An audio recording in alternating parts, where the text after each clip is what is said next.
You can be surrounded by people and still feel empty, or you can be alone and feel powerful. We live in a world that celebrates connection but rarely teaches solitude. We're told being alone means we're unwanted or broken, but the Stoics knew otherwise.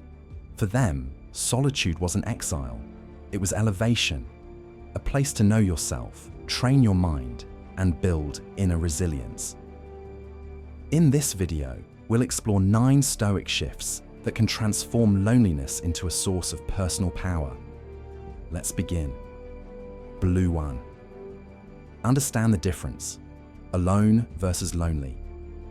Being alone is neutral. It's just your physical state. Loneliness, however, is how your mind interprets that state, often through a lens of fear, lack, or shame.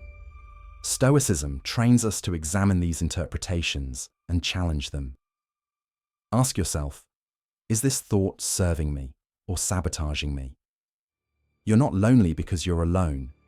You're lonely because of what you believe that aloneness means. Shift the narrative, and you shift the experience. Most people never learn to sit with themselves, so they run into others, into noise, into distraction. But that silence you fear, that's where your truth lives.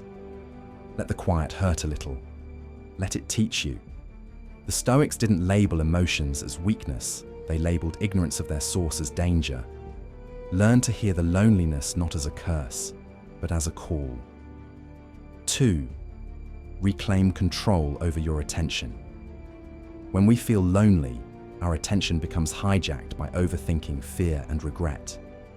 The Stoics teach us to master our focus, because where attention goes, emotion grows. Solitude without purpose becomes suffering, but solitude with discipline becomes training. Set a schedule, read something deep, reflect on your day, write your thoughts, anchor your mind in the present moment, and watch the storm pass. In solitude, your attention is either your weapon or your downfall. Your thoughts can be a warm fire or a wildfire. Don't let your loneliness become a story you repeat until it hardens into identity. Every day, you get a new chance to rewrite what silence means to you. When you aim your focus, you reclaim your energy from despair, and slowly, the emptiness stops feeling like a wound and starts feeling like space. 3. Be your own best partner. If you can't enjoy your own company, you'll always feel alone, even in relationships. Spend time with yourself, not against yourself. Stop being your own critic and start being your inner guide. Practice internal dialogue that's encouraging, rational, and honest, just like a Stoic friend would be. This is where confidence begins, not from approval, but from self-respect. Walks, journaling, silence. They all strengthen the bond between you and your own mind. You are the longest relationship you'll ever have. Make it noble. You show others how to love you by how you love yourself when no one else is watching. Most people try to escape themselves, but the Stoic, they come home to themselves. Talk to yourself like someone who deserves peace, not punishment. Be your own anchor, your own mirror, your own teacher. When you're whole alone, love becomes a gift, not a need. 4. Practice voluntary solitude. The Stoics didn't fear being alone. They chose it.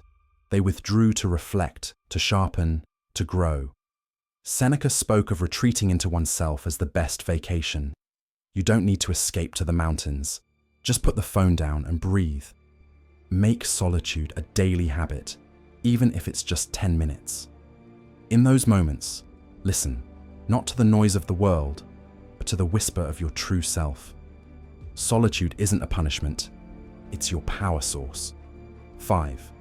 Don't confuse presence with connection. You can be in a crowded room and feel more alone than when you're by yourself. Many modern relationships are shallow, built on dopamine, not depth. Stoicism reminds us it's better to be alone with integrity than surrounded by those who drain your spirit. Measure connection, not by frequency, but by quality, authenticity, understanding, respect. When you raise your standards, solitude becomes a filter, not a failure. Better to walk alone than lose yourself in the crowd. Some people make you feel lonelier with them than you ever did alone. Don't trade peace for company that costs you your self-respect. True connection feels like coming home, not performing, not pleasing. If being with them makes you feel smaller, that's not connection. It's quiet abandonment. Let solitude sharpen your radar for real bonds and protect your energy like it's sacred. 6. Shift. From victim to philosopher, loneliness often speaks in the voice of a victim. Why me? The Stoic transforms that voice. What is this here to teach me? Maybe it's teaching you to detach. Maybe it's showing you who you were relying on too much. Use this emotional pain as a mirror. It reflects where you've placed your identity. Growth begins the moment you stop running from discomfort and start learning from it. You are not being punished. You are being prepared. You're not weak for feeling pain. You're wise for asking what it means. Let every ache be your tutor. Let every silence become scripture. Pain is the price of awakening when comfort has lulled you to sleep. The Stoic doesn't avoid the wound. They study it, then rise above it. This moment isn't your end, it's your evolution. 7. Create. Instead of craving, loneliness often breeds craving for attention, for validation, for stimulation. The Stoic redirects this energy into creation. Build something, write something, study something. Fill the silence with craft, not complaint. Seneca called time our most precious resource, and solitude gives it back to you. Don't ask for connection. Create something worth connecting to. A lonely heart can either beg or build. Each hour spent yearning could be used shaping a life others are drawn to. Don't wait to be chosen. Create something that reminds you you matter. Your ideas, your art, your growth, they are seeds.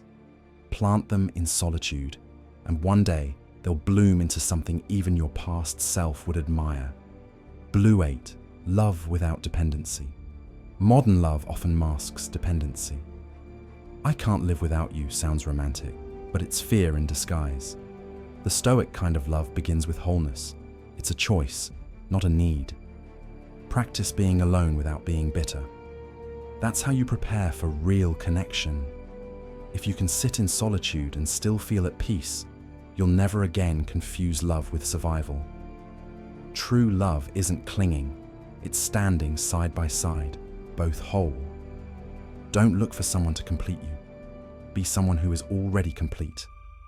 Neediness is a cry. Wholeness is an invitation. When you love from strength, not scarcity, the connection becomes sacred, not suffocating. Dependency says, I need you to be okay. Love says, I choose you, even though I'm already okay. The Stoic seeks not to possess, but to appreciate. 9. Turn solitude into strength. The end goal isn't isolation, it's integration. Solitude is where the Stoic builds emotional armor, polishes their principles, and deepens their sense of purpose. When you train in stillness, you carry strength into chaos.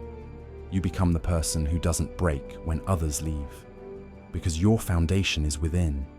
Don't fear being alone. Fear not knowing how to use it. Solitude is the forge. What you build there, no one can take from you. You weren't meant to stay broken. You were meant to be rebuilt in silence. Every minute alone is a brushstroke on the masterpiece of your inner life. Solitude gives you something no crowd can. Clarity. Strength isn't loud. It's formed quietly, day by day, in the moments no one applauds. And once you've forged peace with yourself, you're unshakable. Would you like me to now write the outro in a deep, reflective tone that ties the message together and prompts engagement? So the next time you feel the ache of loneliness, pause. You're not broken. You're just at the doorway of transformation. Use that silence. Train in it. Grow from it. Because in the world of the Stoic, solitude is where the strong are born. If this video resonated with you, leave a like. It helps more people find they